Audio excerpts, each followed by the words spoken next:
Let's start with something that might surprise you. The canonical 5 victims attributed to Jack the Ripper might not all be his victims, and he may have killed others not on this list. Most people believe Mary and Nichols, Annie Chapman, Elizabeth Stride, Catherine Eddowes, and Mary Jane Kelly were definitively the Ripper's only victims. But here's what the evidence actually shows. While these 5 shared some similarities in how they were killed, the level of mutilation varied dramatically.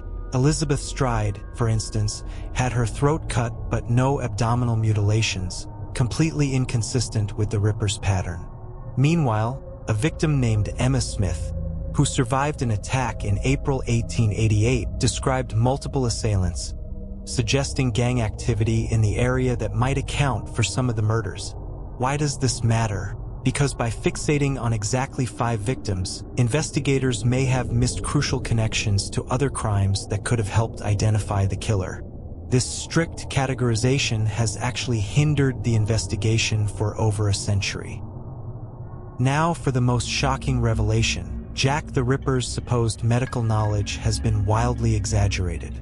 The prevailing theory is that the Ripper had advanced surgical skills, extracting organs with precision that only a doctor could possess. This led to suspects like royal physician Sir William Gull or American Dr. Francis Tumblety.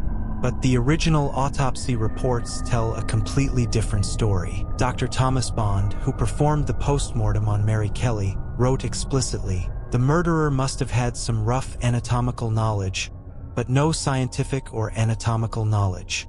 The organs weren't removed with surgical precision, they were brutally torn out. In fact, any butcher, slaughterhouse worker, or hunter would have had sufficient anatomical knowledge to perform these crude extractions. The wounds showed hesitation marks and jagged cutting patterns inconsistent with medical training. I've consulted with 3 modern forensic pathologists who confirmed that the mutilations show no evidence of medical expertise whatsoever.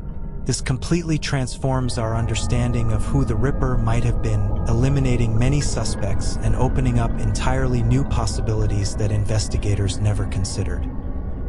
The infamous From Hell letter, accompanied by half a human kidney supposedly from victim Catherine Eddowes, has been considered one of the few authentic communications from the killer. But here's what few people realize. Modern analysis of the handwriting doesn't match any of the other supposed Ripper letters. More importantly, the kidney showed preservation in alcohol, something a medical student or morgue attendant would have access to, not a killer working quickly in the dark.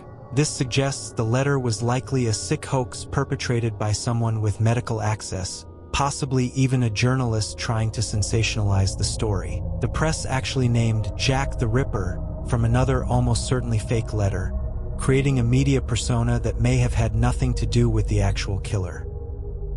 The police investigation was fundamentally flawed from the start, but not for the reasons you might think. Contrary to popular belief, the Metropolitan Police weren't incompetent. They interviewed over 2,000 people, investigated over 300 persons of interest, and deployed innovative techniques for the time.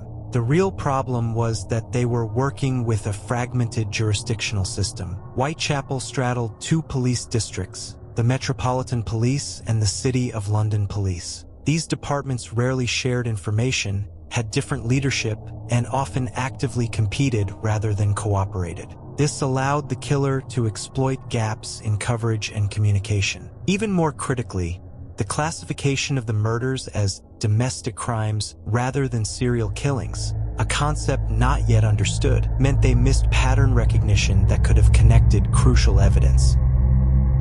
Finally, the most overlooked aspect of the Ripper case is how it transformed London society. Before 1888, London's East End poverty was largely ignored by the wealthy West End. The Ripper murders forced upper-class Londoners to confront the desperate conditions in Whitechapel, leading to unprecedented social reforms. Housing improvements, increased charity work, and even early feminist movements gained momentum as a direct result of these murders. The press coverage of the Ripper crimes created the first major public conversation about women's safety and the social conditions that forced women into dangerous street work.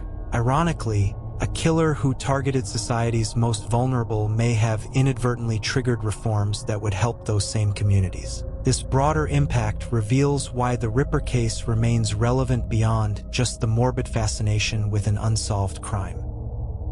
So there you have it. Jack the Ripper wasn't necessarily the surgical genius targeting exactly 5 victims that history remembers. The evidence points to someone with basic anatomical knowledge who exploited police jurisdictional issues and whose crimes were sensationalized by an emerging tabloid press. These revelations don't just reframe history, they remind us to question even the most established historical narratives. By looking beyond the myth to the actual evidence, we gain insights not just into a single killer, but into an entire society in transformation. If you found this deep dive interesting, hit that subscribe button because next week I'm exploring the 3 most overlooked Ripper suspects that modern criminologists believe deserve a second look. Until then, remember that history's greatest mysteries often hide in plain sight.